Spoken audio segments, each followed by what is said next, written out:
From Bowling Green State University and the Institute for the Study of Culture and Society, this is BG Ideas.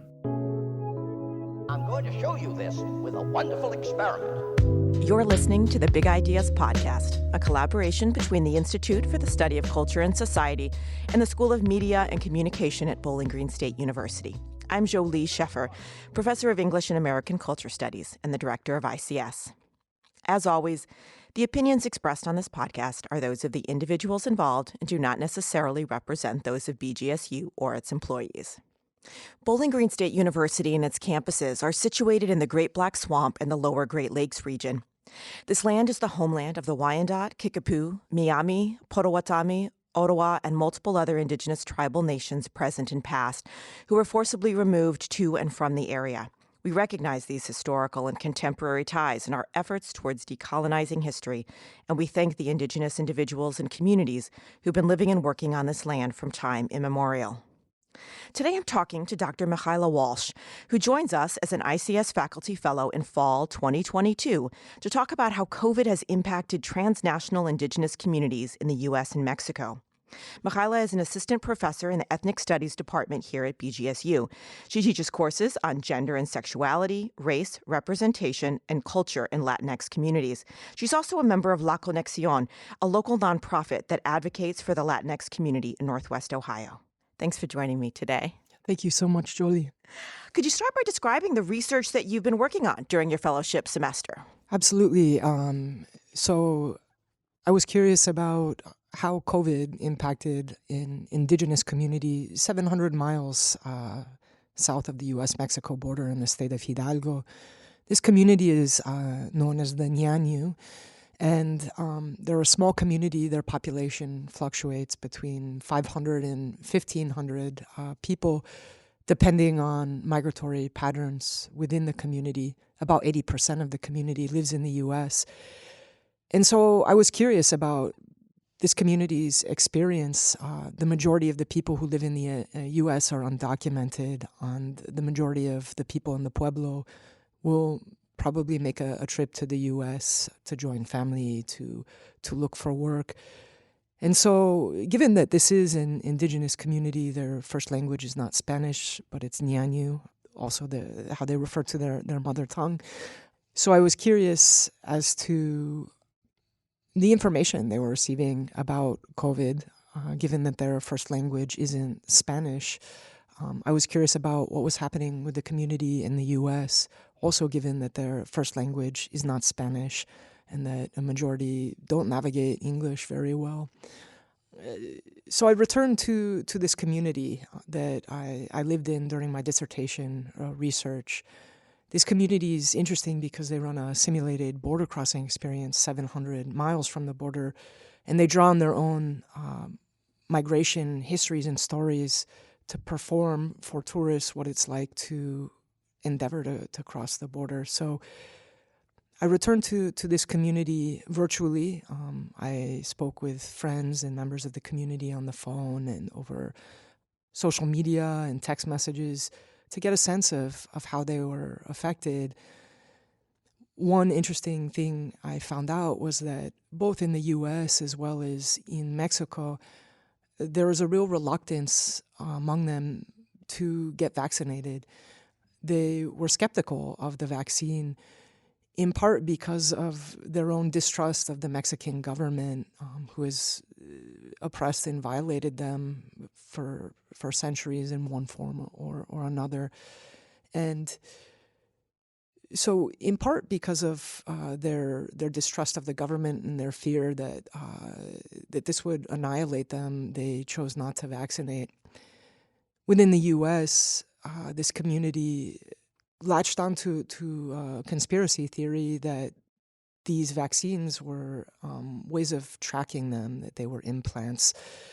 And given that this community is undocumented, that fear is especially powerful for them. To be surveilled, to be tracked, could compromise their place in the U.S. or their non-place, rather.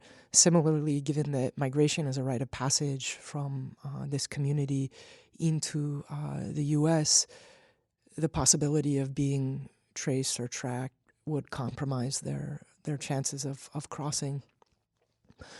Another curious and kind of devastating fact was that while we in the U.S. received rollouts of different vaccines in December of 2020, it wasn't until spring of this year that this community in central Mexico received vaccines.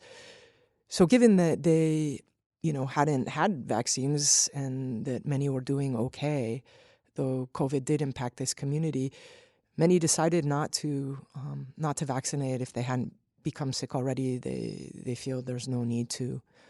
Another interesting kind of component is that this is an evangelical Protestant community.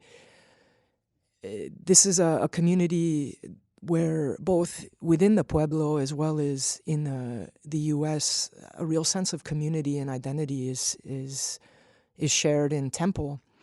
And this is a place where people go to pray, to seek divine intervention, to heal. And this is done through the laying of hands and through speaking in tongues and through song. And given that COVID is an airborne virus, it spread rapidly among the congregation. And actually one person who passed away from COVID was actually the pastor of the temple in Mexico. So this was another component that I found out that intrigued me about this community and what isn't being reported or talked about. Given this is an indigenous community, much of their narratives and experiences, not only in Mexico or the U.S. or globally, are muted. So I wanted to hear what wasn't being sounded. It's just so interesting because so many of these dimensions sound familiar in the U.S. The use of social media to spread misinformation and disinformation, that continues, right, even amongst communities that we might not expect it. But one of the things that you've talked about is that, this community also complicates, I think, American notions of how migration across the border works. I think the stories we tend to hear are these scary ones, but also about they're coming over permanently. And yet that is not, in fact, kind of the story of El Alberto, right? Could you talk to us a bit about the ways this community thinks about and makes their own attempts to control immigration and create stability across the border? Absolutely. So the pueblo where the Hñähñu live is called El Alberto. And for the Hñähñu, the real kind of exodus from their pueblo began following NAFTA, given this is a community, an agricultural community that, grows and sells and subsists on corn. Following NAFTA, the Mexican agricultural market was flooded with U.S. corn. And just to be clear, NAFTA is the North American Free Trade Agreement signed in the 90s under President Clinton. Yeah, signed in 1994. And the majority of people who were impacted by NAFTA were indigenous communities in Mexico. And so in the early 90s, the Hñähñu began crossing the border without papers. They're undocumented. And working in the U.S., in Las Vegas, in Arizona, where many built McMansions. And the intent to settle in the U.S. has never been kind of part of this community's imaginary. The idea has always been to return once enough money was saved in order to build a house, in order to buy a car, in order to live a little easier.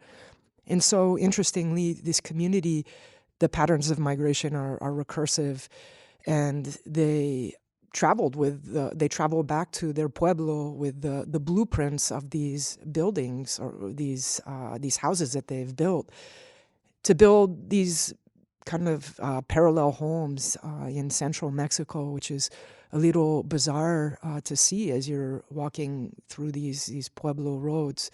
One unique aspect of this community is they have something known as faena, and faena is the community service that they're required to perform. This community service is in part designed to maintain the integrity of a migratory community.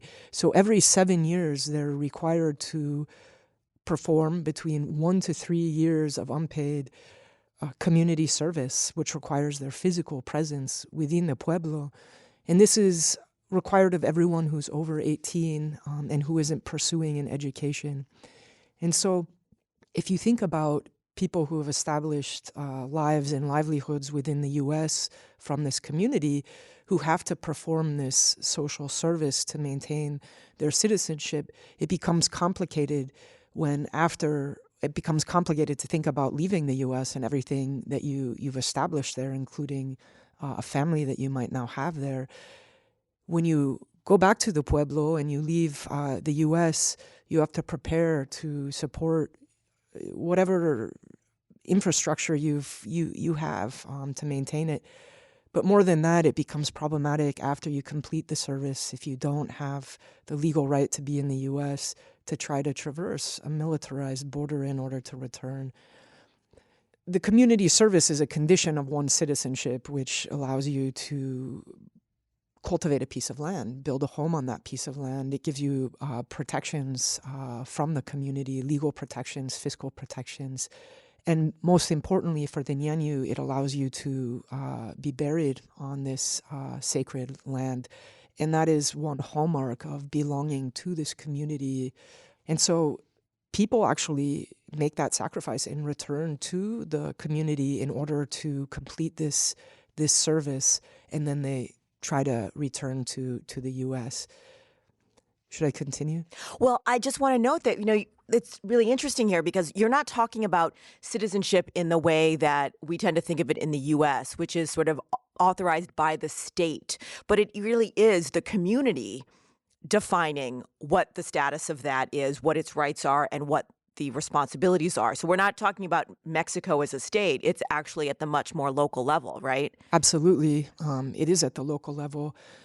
And as a result, citizenship can be reimagined and amended. So recognizing that people were really struggling to make it back to the U.S. given the intensification of border security, the community decided that the Hñähñu living in the U.S. or anywhere else in the world, for that matter, can actually pay someone to complete their community service in order to maintain that belonging to the pueblo. So one thing that's interesting about this is that in a community with very little economy was created by people who pay members of the community, family, etc., to complete that service. In turn, that has cauterized loss of community. It's so interesting because I think that there's another way in which this community story complicates sort of existing narratives, in that we also tend to think of these Indigenous communities as somehow out of time and old-fashioned. And what you're describing are like really creative, modern responses to the conditions. Could you talk about some of the other ways that the community is, quite creative in adapting to these different challenges that might sort of complicate people's notions of what it means to be an Indigenous community in a rural part of Mexico, 700 miles from the U.S. border? Absolutely. So this is a community that's known for their creativity, for their innovation, for their resilience. What they're most famous for is, right now, the Caminata Nocturna, which is a simulated border crossing experience that takes place across their ancestral lands. So in order to kind of create some economy in a place where there really is no economy, this is very rural pueblo. It's an hour to the nearest hospital. There are no grocery stores, gas stations, convenience stores, etc. So how does this community maintain itself? So they've taken advantage, or they've capitalized on the land that they live on, which has rushing rivers moving through it. It's known for its thermal waters, and they've created an eco park of sorts that draws people from larger cities around Mexico seeking relief from congestion from the heat. So as I was saying, they've invented something called the Caminata Nocturna, where they simulate what it's like to try to cross the border in an event that's marketed as an extreme sport as well as an attempt at raising consciousness as to the plight of the undocumented. This in turn is to also discourage younger members of the community from leaving. And it's been so fiscally successful that the Hñähñu have been able to reinvest that money earned into their community to create a water park and to create other tourist attractions. I mean, I think that's just fascinating, right? And you said how some of these, innovative programs were interrupted by COVID. And so that Hñähñu practice of now being able to sort of pay someone, that has been a response to COVID as well, as a way of injecting more capital into the community and the additional challenges to the border crossing? So what happened to this community during the pandemic, as with many, communities, tourism shut down. So the money that was coming in and sustaining this community collectively came to a halt. And in the U.S., just as hundreds of thousands of people lost their jobs, so many of the Hñähñu also lost their jobs as a result. They could no longer pay faena. They could no longer complete their faena, or the question of how to maintain their citizenship became even more complicated because now they were required to return to the pueblo if they could no longer pay someone to complete that. This being a community that's very collective, that's very mutual or interdependent, what happened was many members of the community performed the community service, which is very labor intensive. It lasts 12 hours a day, 6 days a week. They did this service for free or for whatever could be offered, even if it was only a meal or a soda.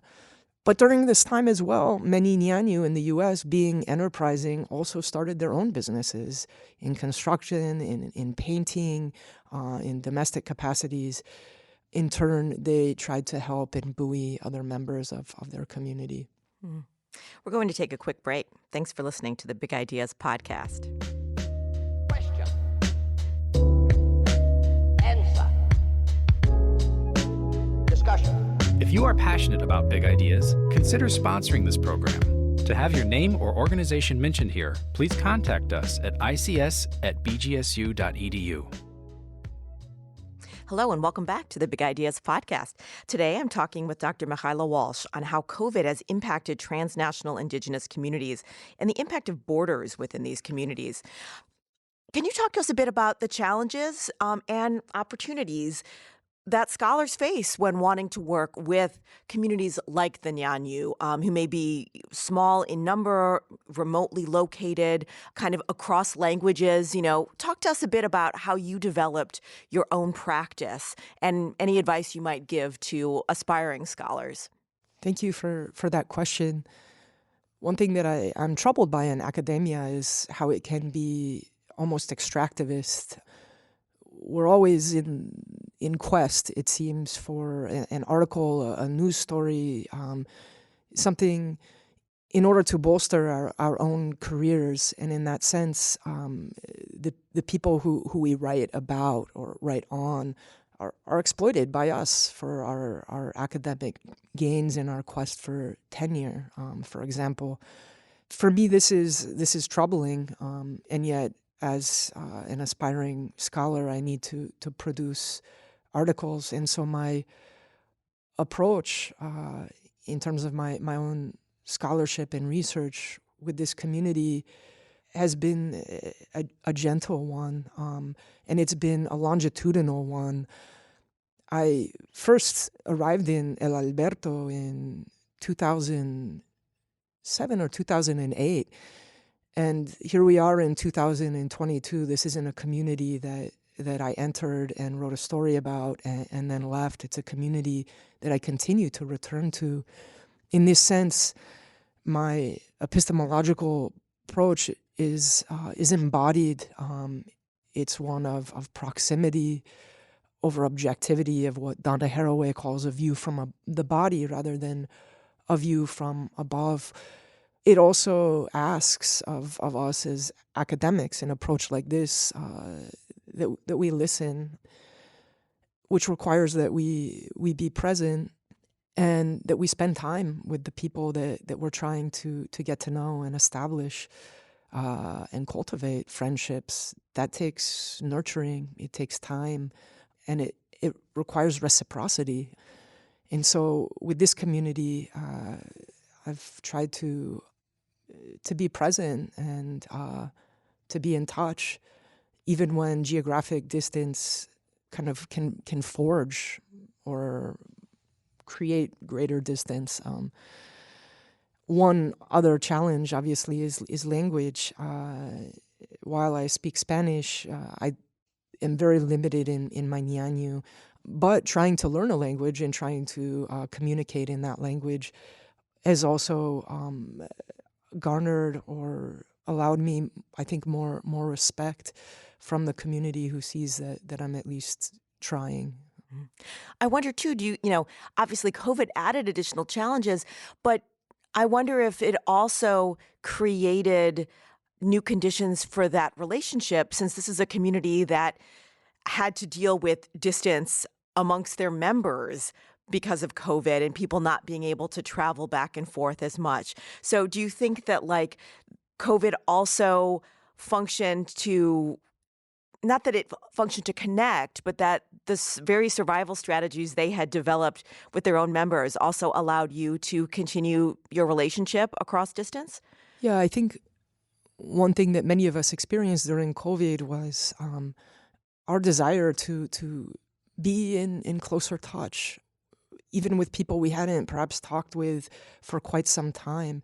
And at least for me, with this community, COVID, in a sense, deepened a connection where we were asking after one another, concerned for family members, for friends, for people that we know. And so I think that through use of technology, COVID did at least bring me closer to this community. And I think in some ways, this community has always been practicing, strategies of connection, whether it's sending material goods back and forth across the border, reminders of home, or glimpses of U.S. culture in the form of toys or technology.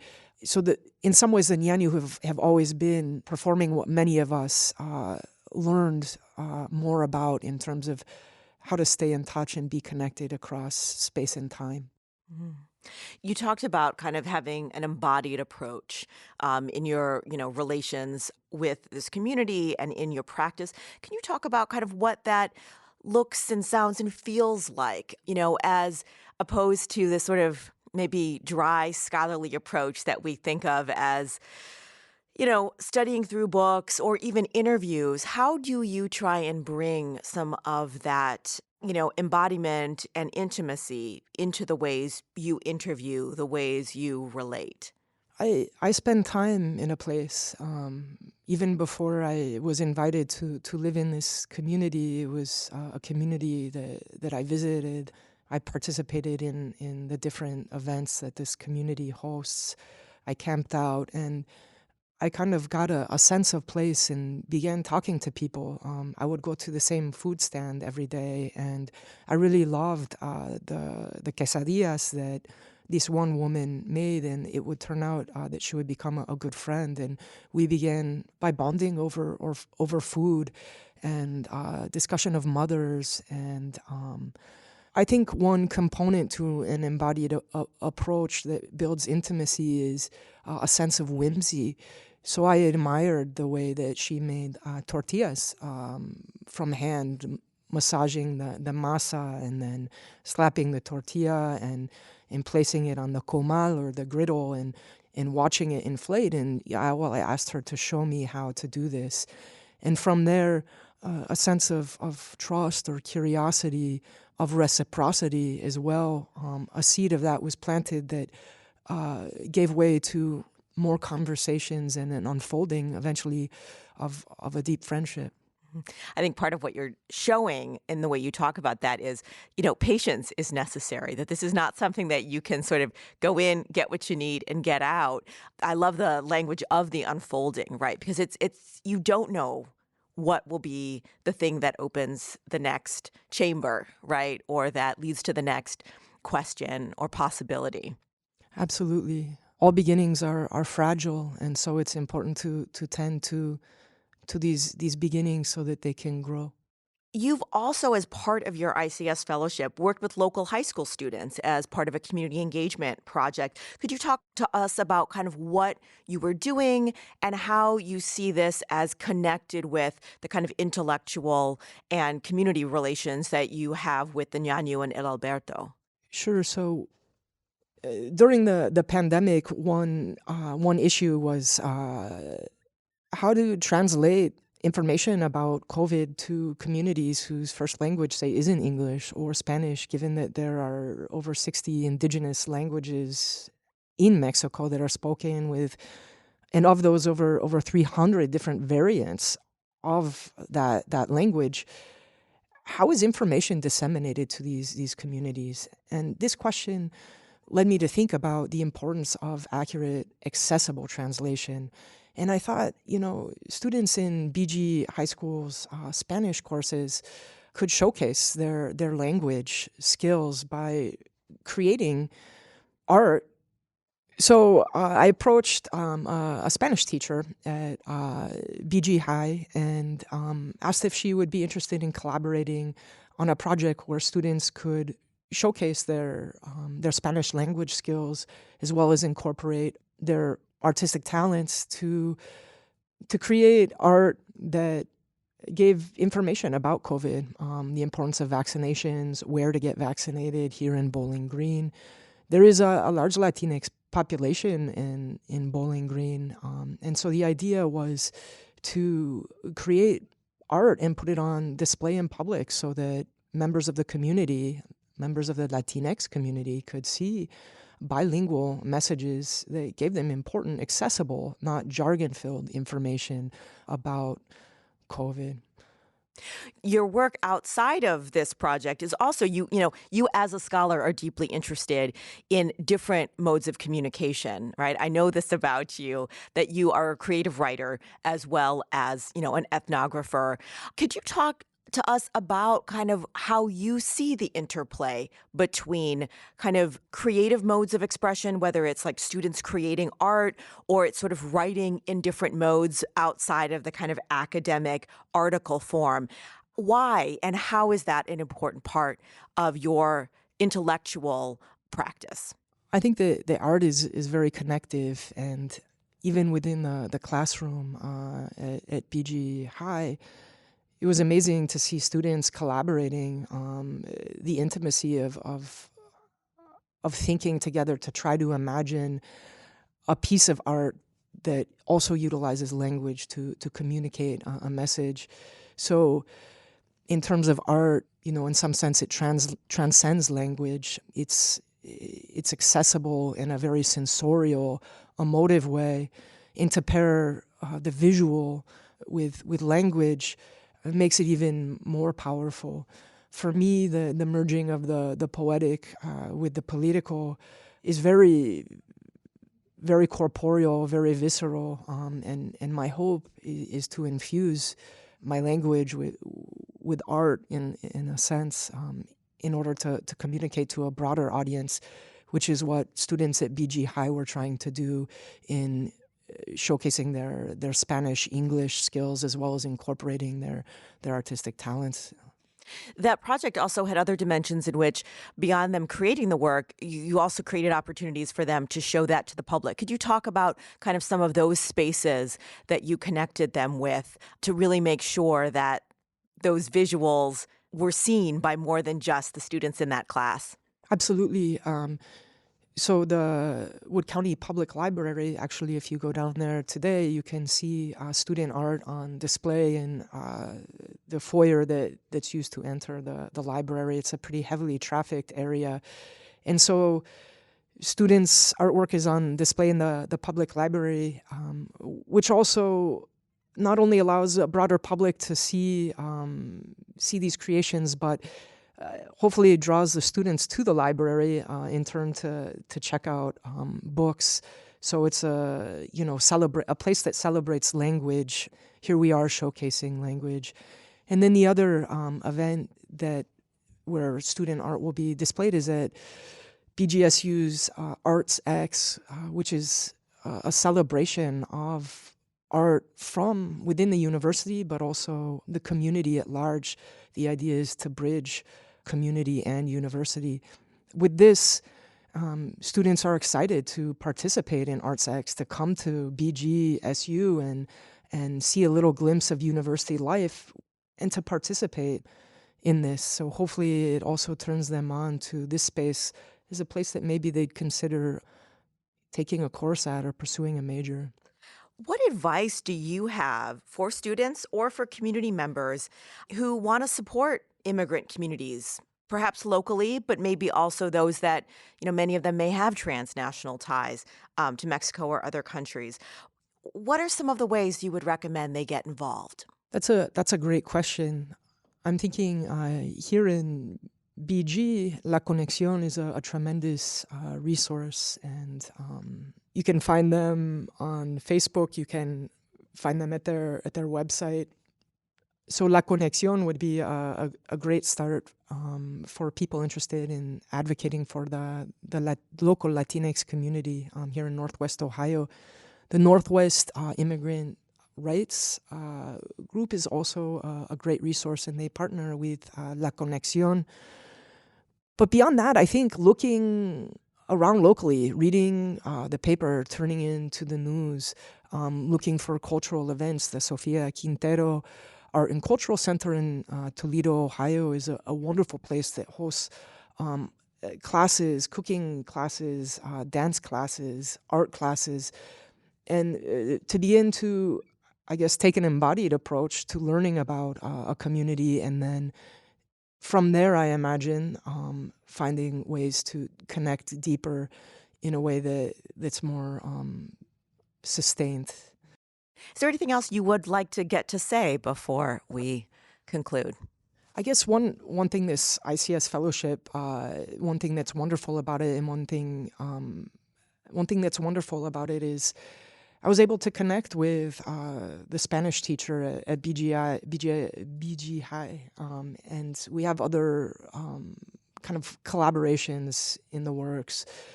At BG, we create a Day of the Dead altar, and this is something that she also does with her students. So finding ways to bring BGS students and professors to the high school and high school students to the college is something that unexpected that came out of this project that I look forward to. Oh, that's wonderful to hear. I mean, that is very much a piece of kind of what we're hoping, right, is to sort of plant seeds of relationality. And, it's exciting to hear that those things are really flourishing and will sprout up in new directions, no doubt. In fact, after this talk, I'm actually going over to the high school because I brought back from Mexico candies for the students to share and enjoy. Fantastic. Well, thank you for joining us today. It's been a pleasure talking with you. Listeners can keep up with other ICS happenings by following us on Twitter and Instagram at ICSBGSU and on our Facebook page. You can listen to Big Ideas wherever you find your favorite podcasts. Please subscribe and rate us on your preferred platform. It really helps other listeners to find us. Our sound engineer for this episode was Marco Mendoza, with audio editing by DeAnna MacKeigan and Marco Mendoza. Research assistance was provided by Sophia Mikulski, with editing by Joe Alaya.